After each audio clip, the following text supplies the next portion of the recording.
પ્રકરણ 19 આપણા સાથી. મિત્રો, માનવી અને માનવી વચ્ચે તો મિત્રતા હોય, પરંતુ માનવી અને પ્રાણી વચ્ચે પણ મિત્રતા હોય. જેમ કે તમારા ઘરની આસપાસ રહેતું નાનું નાનું ગલુડિયું અને નાનું નાનું બિલાડીનું બચ્ચું પણ તમારું મિત્ર હશે, છે ને? તો ચાલો મિત્રો, આપણે આપણા આ પ્રાણી મિત્રો એટલે કે આપણા સાથીઓ વિશે જાણકારી મેળવીશું. મિત્રો, આપણે હંમેશા અબોલ પ્રાણીઓ અને પક્ષીઓની મદદ કરવી જોઈએ, બરાબર ને? તમે પણ આવા અબોલ જીવોની મદદ કરશો ને? હા મિત્રો, આપણે આજે તમારા જેવા જ નાના બાળકોએ આવા અબોલ પક્ષીની કેવી મદદ કરી હતી તે જોઈએ. રવિવારની રજા હોવાથી કૃપાલી, કલ્યાણી, પીટર, નવજોત અને હરભજન કૃપાલીના ઘરે રમત રમતા હતા. ત્યારે અચાનક જ તેમણે અવાજ સાંભળ્યો. કૃપાલીના છતના પંખામાં ટક અવાજ આવ્યો હતો. કલ્યાણીએ જોયું અને બૂમ પાડી, જુઓ જુઓ, એક પંખીને ઈજા થઈ. પીટરે તરત જ નાનકડા પંખીને પકડી લીધું. એ ચકલીનું નાનું બચ્ચું હતું. પંખાનું પાંખિયું વાગ્યું હોવાથી બિચારું ઘવાયું હતું અને ચી ચી કરતું હતું. નવજોત અને હરભજન જલ્દીથી એક વાટકામાં પાણી લઈ આવ્યા. પીટર આ નાનકડા બચ્ચા ઉપર ખૂબ જ પ્રેમથી હાથ ફેરવતો હતો. તેઓએ વાટકો પંખીની ચાંચ પાસે ધર્યો. તેણે પાણી પીધું અને ત્યારબાદ ધીમે ધીમે તેની પાંખો હલાવવા લાગ્યો. એટલે નવજોતે બધાને પાછું ખસી જવા કહ્યું. તેમણે જોયું કે ચકલીનું બચ્ચું ઉડવાની કોશિશ કરે છે. આમ કરતા કરતા થોડી જ વારમાં તે ઉડી ગયું. બીજા દિવસે બાળકો શાળામાં આવીને વર્ગમાં બેઠા હતા. ત્યારે તેમણે આવા જ એક નાના ચકલીના બચ્ચાને વર્ગખંડમાં ઉડતું જોયું. અમે તેને જોઈને ખૂબ જ ખુશ થઈ ગયા અને જાણવાની કોશિશ કરવા લાગ્યા કે આ એ જ ચકલીનું બચ્ચું છે જેને ગઈકાલે ઈજા થઈ હતી. તેઓએ જલ્દીથી પંખો બંધ કરી દીધો. તે થોડી વાર વર્ગમાં જ રહ્યું. તેથી તેમણે જોયું કે આ એ જ નાનું ચકલીનું બચ્ચું છે જેને ગઈકાલે ઈજા થઈ હતી. તેને ઉડતા જોઈને બધા ખૂબ જ ખુશ થઈ ગયા અને તાળી પાડવા માંડ્યા. જુઓ મિત્રો, અહીં કેટલાક વાક્યો આપેલા છે. આ વાક્યોને આપણે યોગ્ય ક્રમમાં ગોઠવીશું. પંખી ઉડી ગયું.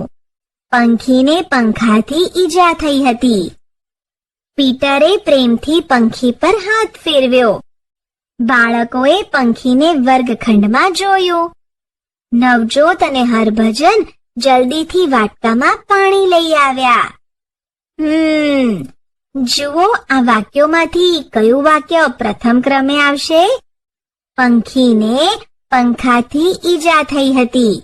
આ વાક્ય પ્રથમ ક્રમે આવશે. તો આપણે આ વાક્યને પ્રથમ ક્રમ આપીશું. હવે બીજા ક્રમે કયું વાક્ય આવશે? નવજોત અને હરભજન જલ્દીથી વાટકામાં પાણી લઈ આવ્યા. તે વાક્ય બીજા ક્રમે આવશે. આપણે આ વાક્યને બીજો ક્રમ આપીશું. હા, હવે આના પછી કયું વાક્ય આવશે? પીટરે પ્રેમથી પંખી પર હાથ ફેરવ્યો. ખરું ને? તો આ વાક્યને આપણે ત્રીજો ક્રમ આપીશું. પછી ચોથા ક્રમે કયું વાક્ય આવશે? પંખી ઉડી ગયું. હા, બરાબર. આ વાક્ય ચોથા ક્રમે આવશે.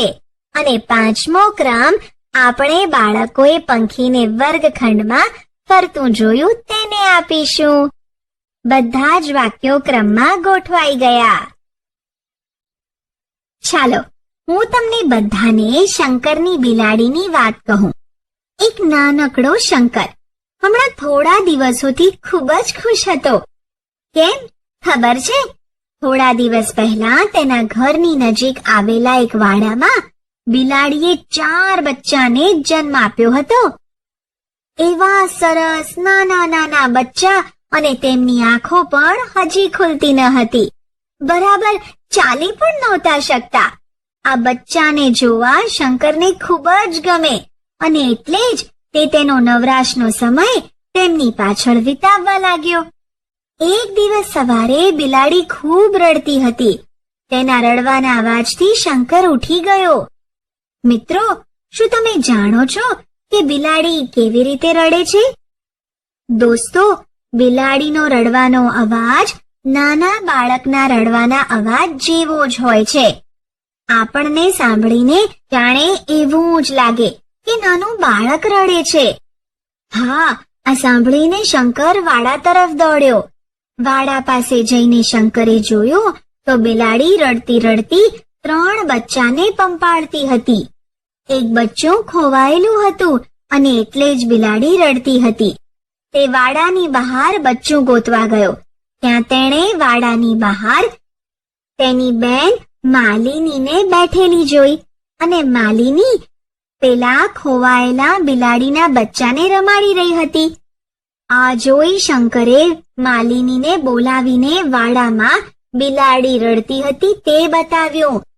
માલિનીએ જોયું કે બિલાડી તેના બચ્ચા માટે જ રડતી હતી. આમ મનુષ્યની જેમ પ્રાણીઓ પણ તેમના બચ્ચાને ખૂબ જ પ્રેમ કરે છે. વિચારો અને કહો.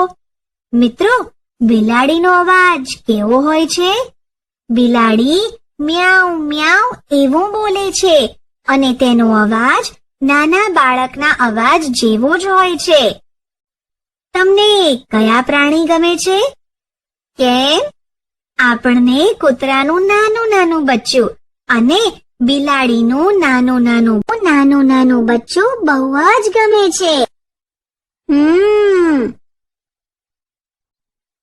હવે ચાલો હું તમને મીનુની ગાયની વાત કહું. મીનુ ગામડામાં રહે છે. તેણે એક ગાય પાળી છે. તેનું નામ ગંગા છે. મીનુ ગંગાને કુટુંબના એક સભ્યની જેમ જ રાખે છે. મીનુ ગંગાને ચરાવવા રોજ ખેતરે લઈ જાય. એક દિવસ મીનુ ગંગાને લઈને ખેતરે જતી હતી ત્યારે ઝડપથી આવતું સ્કૂટર ગંગા સાથે અથડાયું અને તેના પગમાં ખૂબ જ વાગ્યું. મોટો ઘા પડી ગયો અને આ ઘામાંથી ખૂબ જ લોહી નીકળવા લાગ્યું. આ જોઈને મીનુ ગભરાઈ જ ગઈ અને એને કપડું તેણે ગંગાને બાંધી દીધું. ગંગાને પણ ખૂબ દુખાવો થતો હોવાથી તે પણ રડતી હતી. ધીમે ધીમે ચલાવીને મીનુ ગંગાને ખેતરે પહોંચાડે છે. ખેતરે જઈને તે તેના માતા પિતાને વાત કરે છે. મિત્રો, વિચારો તો કે હવે મીનુના કુટુંબના લોકો શું કરશે? મિતાલી બોલી, તેની સારવાર કરશે. પણ ગંગાને તો મોટો ઘા પડી ગયો છે, તો તે ઘરે થતી સારવારથી મટે નહીં. તો તેના માટે તેઓ ઢોરના એટલે કે પશુઓના ડોક્ટરને બોલાવશે અને ડોક્ટર ગંગાને ઇન્જેક્શન આપશે, પાટો બાંધશે અને દવા આપશે, જેથી ગંગાને દુખાવો ઓછો થઈ જશે. હવે ચાલો હું તમને આવી જ એક બીજી વાત કહું. એક ચંદુ ધોબી હતો. તે બિચારો એકલો જ રહેતો હતો. તેને એક ગધેડો હતો. તેનું તે ખૂબ જ ધ્યાન રાખે. તે ગધેડાને તેની સાથે જ રાખે. જ્યાં જાય ત્યાં સાથે લઈ જાય. ગધેડાને પણ ચંદુ ધોબી માટે ખૂબ જ લાગણી હતી. ગધેડો આખો દિવસ ચંદુ ધોબીએ તેના પર ભરેલી માટીને જ્યાં ચણતર કામ ચાલતું હોય ત્યાં પહોંચાડે. આમ આખો દિવસ તે ચંદુ ધોબીનું કામ કરે. આમ તે બંનેને એકબીજા માટે ખૂબ જ લાગણી હતી. હવે જુઓ, હું તમને ચંદુ ધોબી અને તેના ગધેડાના કેટલાક ચિત્રો બતાવીશ. તે જોઈને ચંદુ ધોબી તેના ગધેડા માટે શું કરે છે તે કહેવાનું અને હું અહીં લખીશ. પ્રથમ ચિત્ર. ગધેડાને નવરાવે છે. બીજું ચિત્ર, ગધેડાને ખવડાવે છે. ત્રીજું ચિત્ર, ગધેડાને પાણી પીવડાવે છે. ચોથું ચિત્ર, ફૂલનો હાર પહેરાવે છે. મિત્રો, મીનુએ જેમ ગંગા ગાય અને ચંદુ ધોબીએ જેમ ગધેડાને પાળ્યો છે, તેમ તમારા ઘર કે પડોશમાં કોઈને પાલતુ પ્રાણી છે? કયું? તમારા પાલતુ પ્રાણીનું નામ શું છે? તે ભૂખ્યું હોય ત્યારે તમે શું કરો છો? તમારા આસપાસના લોકો તેને ખીજવે ત્યારે તમે શું કરો છો? તે ઈજાગ્રસ્ત થાય ત્યારે તમે શું કરો છો? તેને ઠંડી કે ગરમી લાગે ત્યારે તમે શું કરો છો?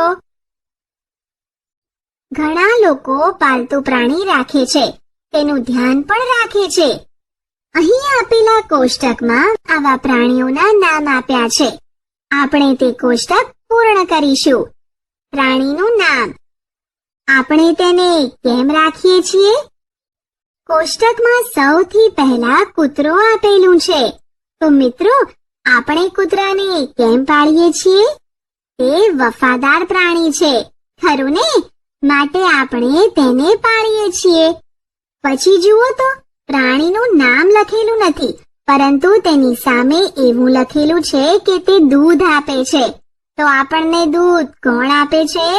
ગાય, ભેંસ વગેરે. તો અહીં પ્રાણીના નામમાં આપણે ગાય અને ભેંસ લખીશું. ત્રીજા ખાનામાં પણ પ્રાણીનું નામ લખેલું નથી, પરંતુ તેની સામેના ખાનામાં લખ્યું છે કે તે ગાડું ખેંચે છે. તો એવું કયું પ્રાણી છે કે જે ગાડું ખેંચે છે? બળદ, બરાબર ને? હા, તો અહીં આપણે પ્રાણીના નામમાં બળદ લખીશું. હવે પછી ચોથા ખાનામાં પ્રાણીના નામમાં બિલાડી લખેલું છે, બરાબર ને? તો આપણને કેવી રીતે ઉપયોગી છે અને તેને આપણે કેમ રાખીએ છીએ? તે ઉંદરને ખાય છે અને નાના બાળકોને ગમે છે, હે ને? માટે આપણે તેને રાખીએ છીએ. તો અહીં આપણે ઉંદરને ખાય છે અને નાના બાળકોને ગમે છે એમ લખીશું. હવે પછી પ્રાણીના નામમાં મરઘી લખેલું છે, બરાબર ને? તો આપણે તેને કેમ રાખીએ છીએ? કહો તો. મરઘી આપણને ઈંડા આપે છે, ખરું ને? હા, તો આપણે અહીં મરઘી લખેલું છે, તેની સામેના ખાનામાં ઈંડા આપે છે તેમ લખીશું. હવે પ્રાણીના નામમાં માછલી લખેલું છે, ખરું ને? માંસાહારી લોકો માછલીનો ખોરાક તરીકે ઉપયોગ કરે છે, માટે આપણે માછલી લખેલું છે. તેની સામેના ખાનામાં માંસાહારી લોકો ખોરાક તરીકે ઉપયોગ કરે છે તેમ લખીશું. હા, લખાઈ ગયું. માછલી લખેલું છે, તેની પછી પ્રાણીનું નામ લખેલું નથી અને તેની સામેના ખાનામાં લખેલું છે કે આપણે તેને ખૂબ પસંદ કરીએ છીએ. તો મિત્રો, કહો તો, કયા પ્રાણીને આપણે ખૂબ પસંદ કરીએ છીએ? સસલાને, ખરું ને? હા, તો આપણે અહીં સસલું લખીશું. હવે છેલ્લા ખાનામાં જુઓ તો, મધમાખી લખેલું છે, બરાબર ને? મધમાખી આપણને કેવી રીતે ઉપયોગી છે? તે આપણને મધ આપે છે, બરાબર ને? હા, તો અહીં આપણે તે મધ આપે છે તેમ લખીશું. મિત્રો, આપણે આ કોષ્ટક પૂર્ણ કર્યું. તેમાં આપણે જોયું કે આપણે જે પ્રાણીઓને પાળીએ છીએ અથવા તો આપણી આસપાસ રહેતા પ્રાણીઓ આપણને ઉપયોગી છે. જેમ તેઓ આપણા પર નભે છે, તેમ આપણે પર તેના પર નભીએ છીએ, ખરું ને? તેઓ આપણને ઘણી વસ્તુઓ પણ આપે છે, બરાબર ને? પ્રવૃત્તિ. મિત્રો, ચાલો આપણે એક પ્રવૃત્તિ કરીએ. આપણે પંખી પરબ બનાવીએ. પંખી પરબ બનાવવા માટે એક મોટા મોઢાવાળું માટીનું વાસણ લો. આ માટીના વાસણને મજબૂત દોરડા વડે બાંધી દો અને ચિત્રમાં બતાવ્યા મુજબ લટકાવો. તે વાસણમાં થોડું ચોખ્ખું પાણી ભરો અને તેને વૃક્ષની ડાળી સાથે અથવા હૂકની મદદથી તમારા ઘરની બહાર લટકાવો અને દરરોજ તેમાં પાણી ભરો. પછી તમે જોજો કે કેટલાય તરસ્યા પંખીઓ પાણી પીવા આવશે. ઉનાળાની કાળઝાળ ગરમીમાં જેમ આપણને ખૂબ જ તરસ લાગે છે અને પાણી વગર રહી શકતા નથી, તેમાં અબોલ પંખીઓને પણ ખૂબ તરસ લાગે છે. પાણી ન મળે તો આપણને કેવું થાય છે, તેવું જ આ અબોલ પંખીઓને પણ થાય છે. માટે આપણે આપણા ઘરની બહાર આવું પંખી પરબ લગાવવું જોઈએ, જેથી ઘણા પંખીઓ પોતાની તરસ छिपाવી શકે. મિત્રો, આપણી જેમ પક્ષીઓને પણ જીવવા માટે પાણીની જરૂર પડે છે. ઘણી બધી વસ્તુઓ માનવીઓ અને પ્રાણીઓ બંનેને જીવન જીવવા માટે જરૂરી છે.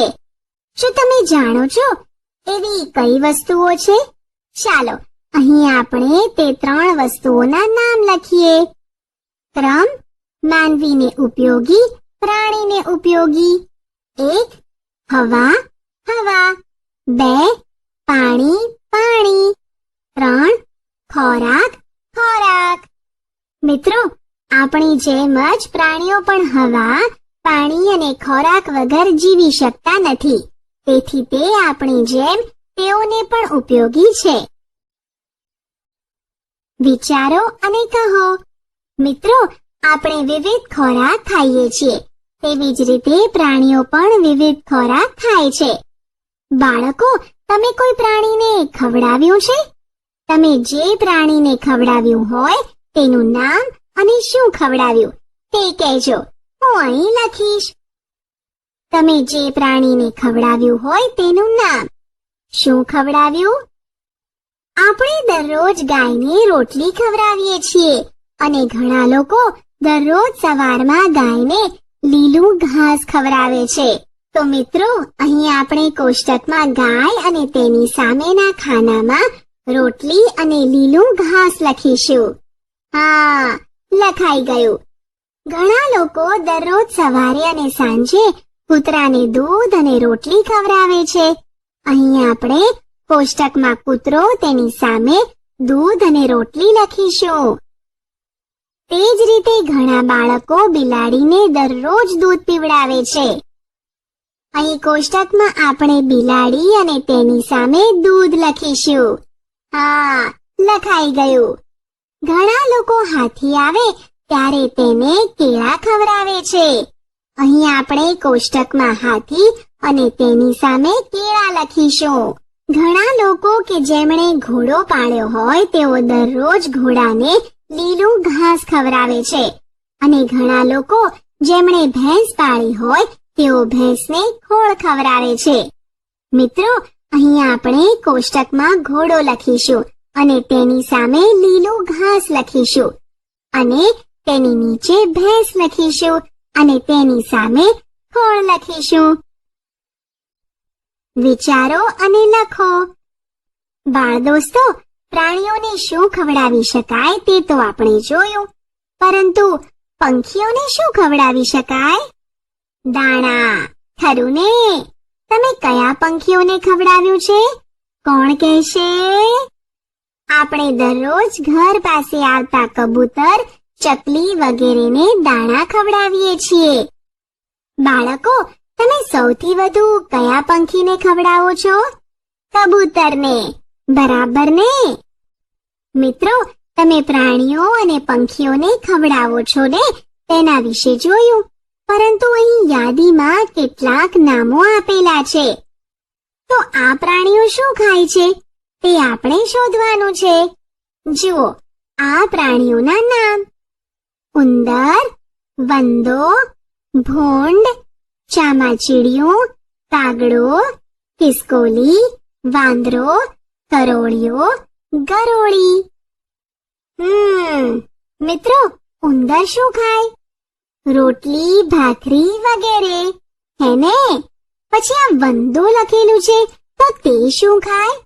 નાના નાના જીવજંતુઓ, બરાબર ને? હા, તમે ભૂંડ જોયું છે? તે શું ખાય છે? ભૂંડ એંઠવાડ અને આસપાસની ગંદકી ખાય છે. મિત્રો, તમે રાત્રે ઉડતા ચામાચીડિયાને જોયું છે. ચામાચીડિયો લોહી પીવે છે અને જીવજંતુઓને ખાય છે. કાગડો તો તમે બધાએ જોયો જ હશે, ખરું ને? કાગડો રોટલી, એંઠવાડ, જીવજંતુઓ બધું ખાય છે. મિત્રો, ઝાડ ઉપર દોડાદોડ કરતી ખિસકોલી શું ખાય છે? ખબર છે? તે દાણા, ફળો અને રોટલી ખાય છે. હા, હૂપ હૂપ કરતા વાંદરાને જોયો છે ને? તે શું ખાય છે? ઝાડના પાંદડા, રોટલી, ફળો, બટેટા વગેરે જેવી વસ્તુઓ વાંદરા ખાય છે. અને તમે બધાએ જાળું બનાવતો કરોળિયો જોયો છે. મિત્રો, કરોળિયો તેના જાળાની આસપાસ ફરતા નાના જીવજંતુઓને જાળામાં ફસાવી લે છે અને પછી તેને ખાય છે. અને દિવાલ પર દોડાદોડ કરતી ગરોળી શું ખાય છે? ખબર છે? ગરોળી પણ નાના નાના જીવજંતુઓને ખાય છે. આમ મિત્રો, આપણી આસપાસ રહેતા દરેક પ્રાણીઓનો ખોરાક જુદો જુદો છે. બાળમિત્રો, આપણે પ્રાણીઓને ખોરાક ખવડાવીએ તે તો બરાબર છે, પરંતુ તમારી સાથે ક્યારેક એવું બન્યું છે કે કોઈ પ્રાણી કે પંખીએ તમારો ખોરાક ખાઈ લીધો હોય? મેહુલ બોલ્યો, આપણી સોસાયટીમાં આવતા વાંદરા ઘણીવાર ઘરમાં ઘૂસીને ખાવાનું લઈ જાય છે. પ્રવૃત્તિ. બાળ દોસ્તો, ચાલો આપણે એક પ્રવૃત્તિ કરીએ. જુઓ, અહીં કેટલાક નામો અને ખોરાક આપેલા છે. નામની સાથે તે શું ખાય છે તેને જુદા જુદા રંગની લાઈન દોરીને જોડવાનું છે. અહીં એક ઉદાહરણ આપેલું છે. ચકલી, ગરોળી, ઉંદર, માનવી, રોટલી, ફળો, શાકભાજી, રોટલી, બકરી, મચ્છર, કીડી અને નાના જીવજંતુઓ, સાપ, ઘાસ. બકરીના નામને રોટલી, ઘાસ, ફળો અને શાકભાજીની સાથે જોડેલ છે. હા, તો હવે આવી રીતે આપણે બીજા નામોને તેમના ખોરાકની સાથે જોડીશું. આપણે માનવીને રોટલી, ફળો અને શાકભાજીની સાથે જોડીશું. જોડાઈ ગયું. આપણે ઉંદરને રોટલીની સાથે જોડીશું. ગરોળીને આપણે મચ્છર સાથે જોડીશું. હા, જોડાઈ ગયું. ચકલીને આપણે કીડી અને નાના જીવજંતુઓ અને રોટલીની સાથે જોડીશું. આપણે સાપને ઉંદરની સાથે જોડીશું. હા, જોડાઈ ગયું. આમ આ સજીવ સૃષ્ટિનું સંતુલન જાળવવા માટે કુદરતે આ પ્રકારે આહાર કડીની રચના કરેલ છે, જેમાં મોટો જીવ નાના જીવને ખાય છે. અહીં પણ તમે જોયું કે સાપ ઉંદરને ખાય છે, ગરોળી મચ્છરને ખાય છે અને ચકલી કીડીને અને નાના જીવજંતુઓને ખાય છે. તેવી જ રીતે દરિયામાં મોટી માછલી નાની માછલીને ખાય છે. આમ પ્રકૃતિમાં સંતુલન જળવાય છે. હવે બાળ દોસ્તો, અહીં આપણે કેટલાક પ્રાણીઓના નામ લખીશું. તમે અડક્યા હો તેવા, તમે અડક્યા નથી પણ અડી શકો છો તેવા પ્રાણીઓ, અને તમે ક્યારે અડક્યા જ નથી તેવા પ્રાણીઓના નામ આપણે અહીં લખીશું. તમે અડક્યા હોય તેવા પ્રાણીઓ કૂતરો, બિલાડી, ગાય અને ભેંસ હશે. તમે અડક્યા નથી પણ અડી શકો તેવા પ્રાણીઓ ઘોડો, હાથી, બળદ અને ગધેડો છે. તમે અડક્યા નથી તેવા પ્રાણીઓ વાઘ, સિંહ, દીપડો અને ચિત્તો છે. ખરું ને? ચાલો બાળ દોસ્તો, હું તમને ચિત્ર પરથી એક વાર્તા કહું. સાંભળવી છે ને? વાર્તાનું નામ છે રાણીનો બગીચો. એક રાણી હતી. રાણીને બગીચાનો ખૂબ જ શોખ હતો. એટલા માટે તેણે એક સુંદર બગીચો બનાવડાવ્યો હતો અને તે બગીચાની દેખરેખ કરવા માટે એક માળી રાખ્યો હતો. બગીચામાં આંબાના ઘણા બધા વૃક્ષો હતા. માળી આખો દિવસ બગીચામાં રહે અને બગીચાના વૃક્ષોની સાર સંભાળ રાખે. એક વખત કેરીની સીઝન આવતા માળી રાણીના બગીચામાંથી કેરીઓ તોડીને તેમના માટે લાવે છે. કેરીઓ જોઈને રાણી ખુશ થઈ જાય છે અને કહે છે, કેટલી સરસ કેરીઓ છે. આના જવાબમાં માળી કહે છે, રાણીજી, આના કરતા બમણી કેરીઓ હોત જો પક્ષીઓ ખાઈ ગયા ન હોત. આ સાંભળીને રાણી માળી ઉપર ગુસ્સે થઈ જાય છે અને કહે છે, શું કહ્યું તે? પક્ષીઓ કેરીઓ ખાઈ ગયા? તમે પક્ષીઓને બગીચામાં કેમ આવવા દીધા? માળી કહે છે, મને માફ કરો, હું હવેથી એક પણ પક્ષીને બગીચામાં આવવા નહીં દઉં. હવેથી માળી બગીચામાં એક પણ પક્ષીને આવવા દેતો નથી. પછી બીજા વર્ષે ફરી કેરીની સીઝન આવે છે. માળી ફરી પાછો કેરીઓ તોડીને રાણીના માટે લઈને જાય છે. કેરીઓ જોઈને રાણી કહે છે, આ તો ગયા વર્ષ કરતા ઓછી કેરીઓ છે. તમે પક્ષીઓને બગીચામાં આવતા કેમ ના રોક્યા? ત્યારે માળી રાણીજીને કહે છે, રાણીજી, મેં પક્ષીઓને રોક્યા હતા. મેં એક પણ પક્ષીને આવવા દીધું ન હતું. પરંતુ આ વર્ષે કીડા કેરીઓ ખાઈ ગયા. જો ત્યાં પક્ષીઓ હોત તો તેઓ કીડાઓને ખાઈ જાત અને આપણે ઘણી બધી કેરીઓ ગુમાવવી પડત નહીં. જોયું ને મિત્રો, કુદરતે સરસ આહાર કડીની રચના કરેલ છે અને તેના લીધે જ આ સૃષ્ટિ ચાલે છે, જેમાં દરેક જીવ બીજા જીવ ઉપર નિર્ભર છે. આપણે શું ભણ્યા? પ્રાણીઓ અને મનુષ્યો વચ્ચેના સંબંધની સમજ, પ્રાણીઓના ઉપયોગ અને મહત્વની જાણકારી, પ્રાણીઓ પ્રત્યે સંવેદનાની સમજ.